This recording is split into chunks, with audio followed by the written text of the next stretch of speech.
When American engineers set out to upgrade the A-20 aircraft, they primarily focused on their own military needs. They also drew heavily on the hard-won combat experience from the intense fighting in the Pacific. That's exactly why the well-known Havoc gradually shifted from a light bomber into a true heavy attack aircraft. The Americans really doubled down on firepower to effectively strafe unarmored or lightly armored targets at low level. Designers significantly reinforced the fixed forward-firing armament in the nose. On the assembly line, the A-20C variant was eventually replaced by the new A-20G. This version was developed exclusively for ground attack missions. The forward fuselage was completely redesigned. The Navigator station was entirely removed and the empty space was packed with an array of cannons and machine guns. If you look at the first production block of these aircraft, designated a 20G1, the nose was packed with exceptionally heavy firepower. They packed in 4 20mm cannons, each with 60 rounds of ammo.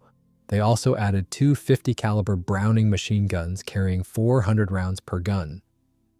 Because of this dense weapons cluster, the new solid nose became noticeably longer, which in turn increased the overall length of the bomber. Along with firepower, they also tried to improve the armor on the A-20G. While the armor was improved, it primarily focused on protecting the crew, leaving some other critical systems exposed.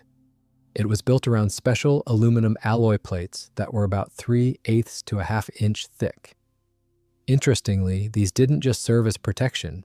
They doubled as structural elements of the airframe, often acting as bulkheads inside the fuselage. Additionally, steel plates protected the pilot from behind at head and shoulder level. These plates also covered the radio operator and gunner from below. In keeping with previous models, heavy armored glass was built into the pilot's windscreen. Both machine gun stations in the rear compartment got armor plating too. Steel shields covered the gun mounts and the ammo boxes. Another piece of armored glass was added to the dorsal gun position to protect the gunner's head during combat. The upgrades also extended to the avionics and internal systems. Since the main tactic now relied on the fixed forward-firing weapons, the cockpit was fitted with a modern reflector gun sight. At the same time, they kept the older, primitive ring and bead sight as a backup. From the outside, you could easily spot these updated attack bombers by a couple of distinct features. Instead of a single common exhaust manifold on the engines, they now featured individual exhaust stacks. Also, a distinctive loop antenna for the radio compass was mounted on the upper fuselage. Its effective range was around 175 miles, which was plenty for tactical aviation. Radio controls were now shifted entirely to the pilot, turning the former radio operator strictly into a rear gunner. This decision came at a price, though. Without Morse capability, the effective reach of their radio dropped noticeably. As for the defensive armament, it was initially pulled straight from the A-20B model. The flexible upper mount housed a powerful 50-caliber Browning machine gun. It featured a telescopic sight and 550 rounds of ammo. Meanwhile, the ventral hatch carried a 30-caliber machine gun, supplied with 700 rounds. To boost the flight range, the designers added the option to sling 4 auxiliary drop tanks under the wings. Each tank held 170 gallons. Naturally, all these upgrades came at a cost. The aircraft's empty weight shot up by over 2,200 pounds. The attack aircraft lost a little in speed and maneuverability. Its service ceiling also dropped significantly. However, American military planners felt that the aircraft's overall combat effectiveness actually increased. It could throw 15.2 pounds of lead downrange every second. That's a staggering amount of forward firepower for a twin-engine attack aircraft of that era. Moving the cannons and those heavy ammo boxes into the nose shifted the center of gravity forward. This made an already solid platform even more stable in flight. However, pilots now had to muscle the yoke a bit more.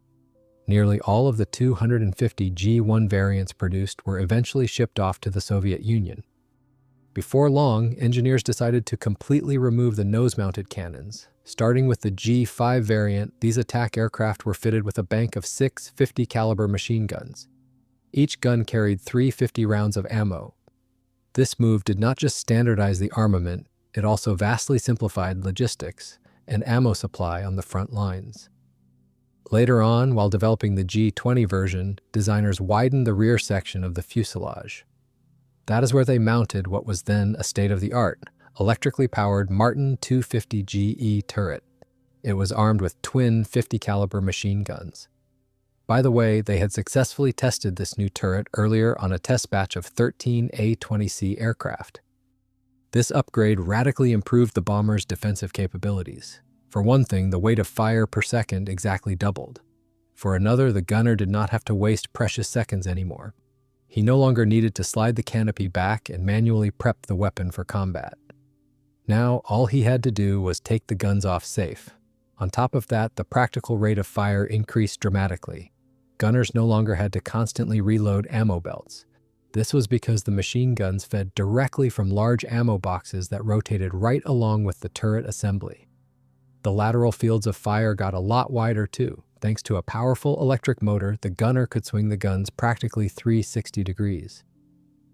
While the old gun mount maxed out at an 80-degree elevation, this new one could track straight up into the sky. Visibility for the crew was vastly improved. Also, thanks to the turret's rounded plexiglass enclosure, freezing winds were no longer blasting into the gunner's station. On paper, it was a pure upgrade. But there was one real catch. The new system was significantly heavier than the old setup. It is also worth noting that the ventral defensive station now packed a 50-caliber machine gun as well. However, it was still on the older style mount.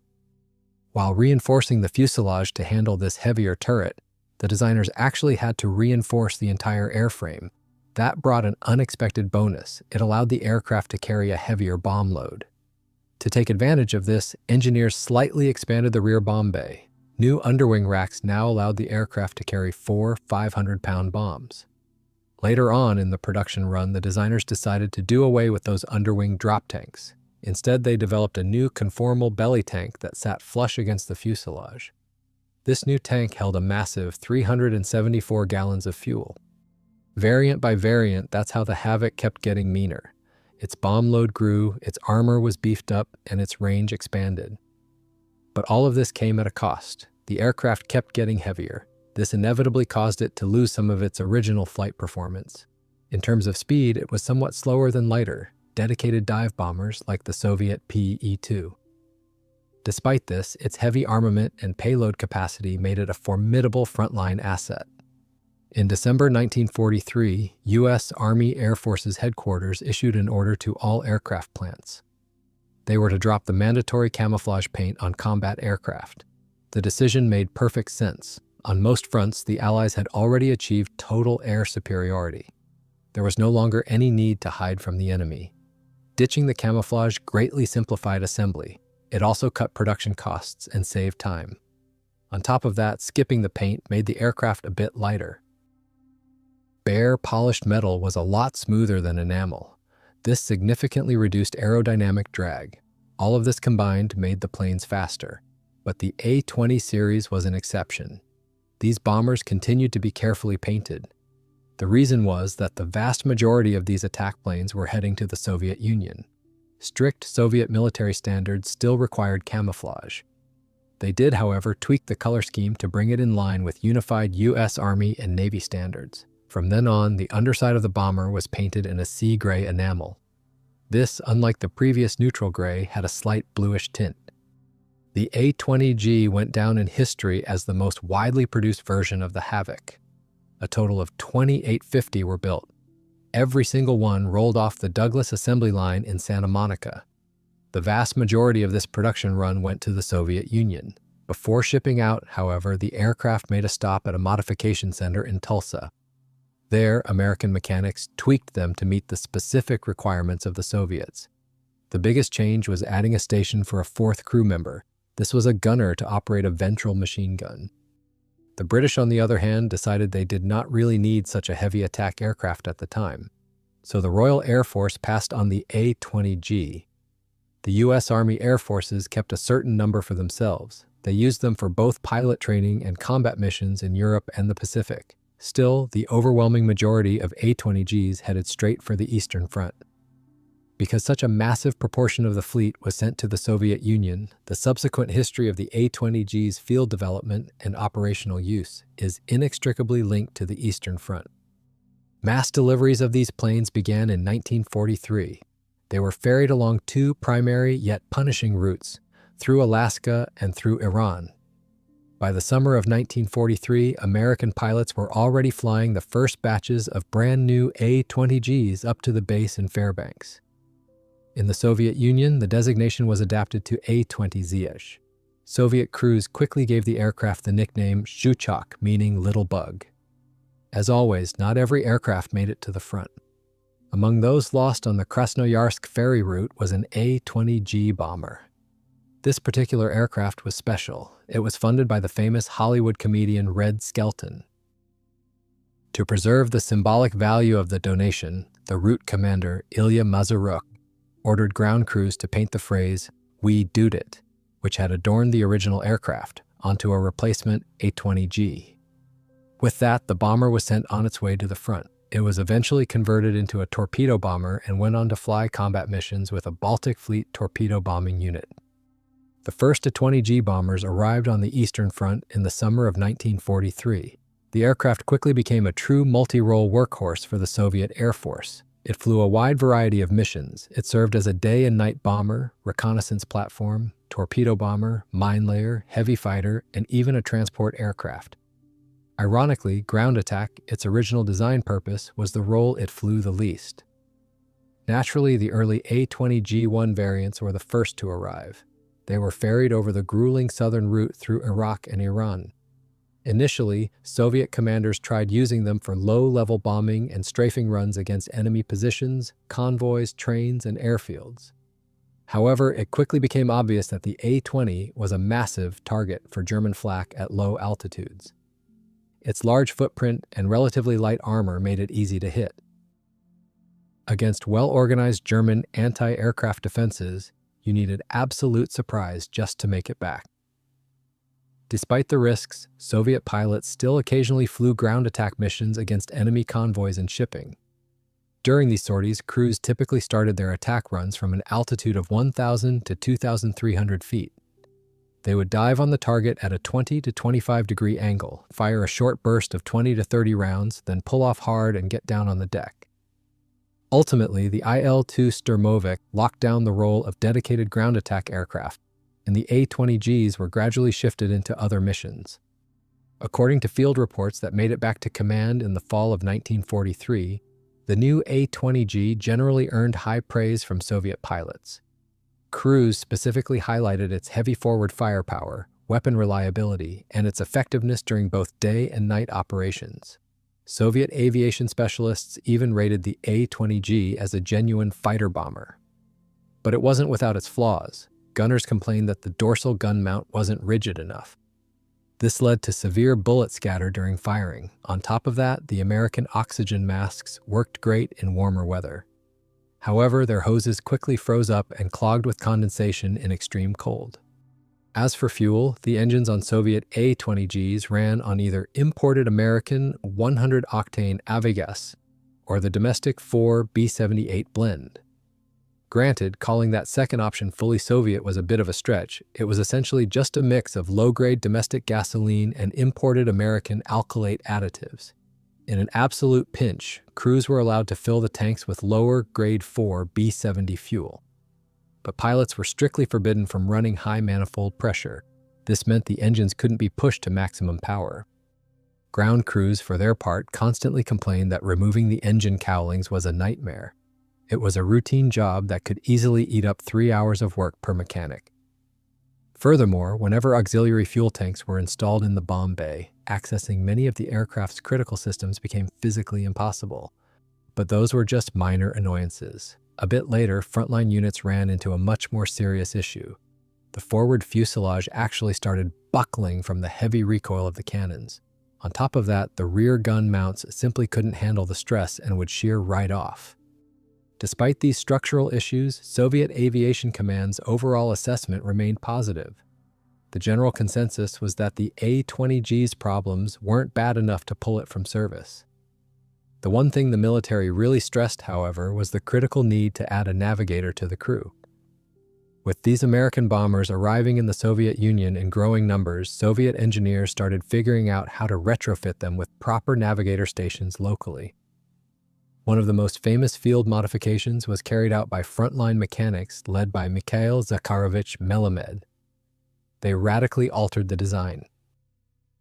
They pulled all 4 machine guns from the solid nose, replaced it with a plexiglass greenhouse, installed a navigator seat, and wired in all the necessary navigation gear. To offset the shift in the center of gravity, they laid down heavy steel ballast plates inside this new station. This conveniently doubled as extra armor for the Navigator. The bomb release system was also upgraded. The defensive armament on the early A-20G-1, A-20G-10, and A-20G-15 variants simply wasn't enough to survive in combat. So, Soviet specialists mounted a twin UBT machine gun set up in the rear gunner's station of one of these aircraft. Once converted, the aircraft was flown straight to Moscow, where it served as the prototype for future standardized conversions. Eventually, similar upgrades were being performed at various aviation repair depots and directly on the front lines by the units themselves. Because every depot had its own way of modifying the bombers, a whole slew of unique greenhouse nose configurations emerged. Sometimes crews would even graft on the nose section from a Soviet IL-4 bomber. But these ad hoc field mods came with a massive risk. If the conversion wasn't done exactly right, the aircraft's center of gravity shifted dangerously far aft. That, in turn, could easily put the airplane into a deadly flat spin. In August 1943, Soviet engineers decided to take a completely different approach to modifying the A-20G. They tried placing the Navigator in the aft compartment, seated right alongside the rear gunner. To give the Navigator at least some outside visibility, they cut extra windows into the sides of the fuselage and even down through the floor. They outfitted the new station with the necessary bomb sight, a Soviet instrument panel, a compass, and a control console. The armament in the rear compartment was also completely swapped out for Soviet gear. Up top, they installed a dorsal turret armed with a heavy UBT machine gun and 200 rounds of ammo. Down below, they added a ventral firing position taken straight from a PE-2 dive bomber. This position was armed with the same gun and an identical ammo loadout. Inside the bomb bay, they installed Soviet bomb racks and added an emergency mechanical release system. They also completely overhauled the aircraft's oxygen system by installing 4 new cylinders. To shave some weight off the bomber, they stripped out the auxiliary fuel tanks from the bomb bay. They also removed all the associated plumbing, valves, and pumps. From then on, the Bug could no longer carry any extra fuel. In early September, this heavily modified aircraft was officially approved as the standard for converting the rest of the fleet. It was quickly handed over for state trials. But other design teams were also trying to figure out how to squeeze a Navigator into the tight confines of the A-20G. Golubkov's team was given the job of fitting a Navigator right behind the pilot. To pull this off, they had to sacrifice the size of the forward bomb bay, cutting it down significantly. In October 1943, the engineers rolled out the newly modified aircraft. They essentially fitted the Navigator into a tiny enclosure in the forward compartment. To make it work, they had to cut away part of the bulkhead separating him from the cockpit. This new station ended up incredibly cramped. It measured roughly 28 by 28 inches. On the inside, they simply lined the fuselage walls with plywood, without giving a second thought to any kind of armor protection for the Navigator. He had to ride on a basic jump seat, sitting right on his own parachute. Jammed in right alongside him were the bomb sight, the bomb release mechanism, a compass, a basic instrument panel, and his oxygen gear. To give him at least a minimal field of view, they punched 3 small windows into each side of the tiny cabin. Sure enough, initial flight testing of this conversion immediately revealed several critical flaws. Because the bomb bay was shrunk down, it could now only hold 600-kilogram bombs, roughly 220 pounds each, instead of the usual 8. On top of that, the clearance between the nose of the bomb and the aircraft bulkhead was extremely tight. Ground crews simply couldn't screw the fuses into the top pair of bombs after they were loaded. The bombs had to be shackled into the racks with the fuses already installed. That was a serious breach of every safety regulation in the book. Forward visibility from this new cabin was practically zero, especially with the pilot's armor plate fully raised. To actually use the bomb sight, the Navigator had to stay hunched over. This left him absolutely exhausted in no time. But despite these miserable working conditions, a special commission headed by Major General Alexander Alexandrovich Arkhangelsky officially approved the modification in late October. Due to the tight clearances, standard safety protocols were bypassed, and ground crews were authorized to load the bombs with the fuses already installed. By mid-November, the design team rolled out 2 finished production prototypes of these bugs, featuring the extra Navigator's compartment. Their bomb racks were adapted for Soviet ordnance, and they were rearmed with Soviet heavy machine guns. Beyond these well-documented modifications, there were a handful of other approaches to squeezing in a Navigator station. Out in the field, practically every air regiment or squadron created its own makeshift modifications. It really came down to whatever materials they had lying around and whether they could scavenge parts and gear from other airframes. Today, it is pretty much impossible to say exactly how many A-20G bombers were heavily modified like this. Maintenance logs and unit records rarely track these field mods as a separate line item. However, historians generally agree that a massive percentage of the fleet was converted. The prospect of having to heavily rebuild every single bomber arriving in the Soviet Union caused significant concern among military leadership or the heads of the aviation industry. On November 26, 1943, Deputy Commander of the Air Force Alexei Vasilyevich Nikitin and People's Commissar of the aviation industry Alexei Ivanovich Shakurin fired off an official memo. They sent it to the People's Commissar of Foreign Trade, Anastas Ivanovich Mikoyan. In it, they urgently demanded a return to deliveries of the A-20B bombers, but with modified bomb racks.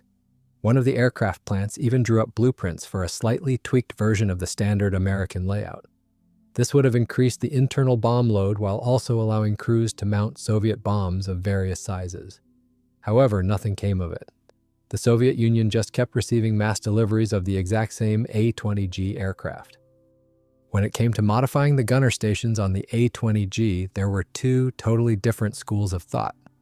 The first concept came from a military institute. It pushed for a complete conversion to Soviet machine guns across all these modified aircraft.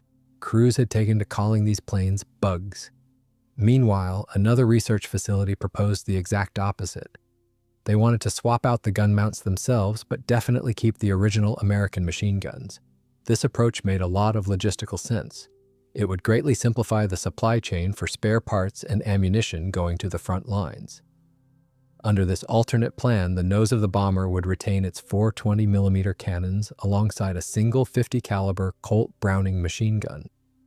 The 50 caliber they pulled from the nose was then mounted on a special rig in the rear gunner station. The corresponding dorsal gun was relocated to a different turret. Even though this well-thought-out plan was officially approved by the Air Force Chief Engineer in early September, things were different out in the field. The vast majority of these conversions were still done using the first method, relying entirely on Soviet weapons. Starting in mid-1943, frontline units began gradually replacing their earlier versions of the A-20 with the newer A-20G. Despite this, older models stayed in service for quite a while. This included the B-3 bombers. For instance, at the end of December 1943, one aviation division still had 4 old B-3s on its roster. One of these planes had dual controls. They also had 44 A-20B bombers, 11 A-20C aircraft, and only 6 of the brand new A-20Gs. Not long before that, in this very same unit, one A-20G went missing in action during a combat mission. Another crashed during a tricky night takeoff, but the situation was changing fast. By mid-1944, this variant had become the most widespread version of the Boston. This was the name Soviet pilots applied to every aircraft in the A-20 family. The later production A-20Gs finally sorted out the ongoing problems with the bomber's defensive armament. From then on, it was considered totally adequate and reliable for aerial combat. And that is no surprise. Advanced power turrets like the American-made Martin mounts simply were not being built in the Soviet Union at the time. One of these upgraded aircraft went through its full evaluation in the fall of 1943 and came back with glowing reports from the evaluators. In Soviet hands, Boston served effectively right up to the end of World War II. These bombers showed up in nearly every major Soviet offensive during the final stretch of the war. This included the Belarusian, Jassy-Kishinev, and East Prussian offensives. They saw action in the skies over Poland, Romania, Czechoslovakia, and Germany. In August 1944, several Soviet aviation divisions were engaged over Poland, where German forces put up fierce resistance. During a raid on the fortified German stronghold of Dembe near Warsaw, for example, one division took heavy losses, 14 bombers and 43 aircrew. Later, during the fighting in Hungary, Soviet after-action reports claimed that airstrikes, including those by A-20s, had destroyed a significant portion of German armor in the area. As with most wartime reporting on both sides, these figures were likely optimistic. During the Battle of Vienna, one aviation division's after-action reports claimed to have destroyed 24 tanks and armored personnel carriers, along with 13 supply depots, 8 bridges, and nearly 900 vehicles. Wartime claims of this scale were rarely verified independently. By April 1945, Boston squadrons were operating directly over Berlin. They provided close air support during the assault on the Seelow Heights. In one instance, operating in severe weather and near zero visibility, 23 A-20 crews went out to hit enemy artillery and mortar positions. On April 22nd, Boston's dropped ordnance on the German capital for the first time. The very next day, a flight led by Lieutenant Gaduchko scored a hit that destroyed a vital bridge over the Spree River. By May 1, 1945, the Soviet Air Force had 935 Bostons in its active inventory. More than two-thirds of those were A-20Gs. A significant portion of these aircraft were later transferred to Soviet naval aviation. In Europe, Soviet Boston crews flew their final combat missions around May 13, 1945. These final sorties came several days after Germany's official surrender on May 8, targeting elements of the German 6th and 8th Armies that continued to resist in Austria and refused to lay down their arms.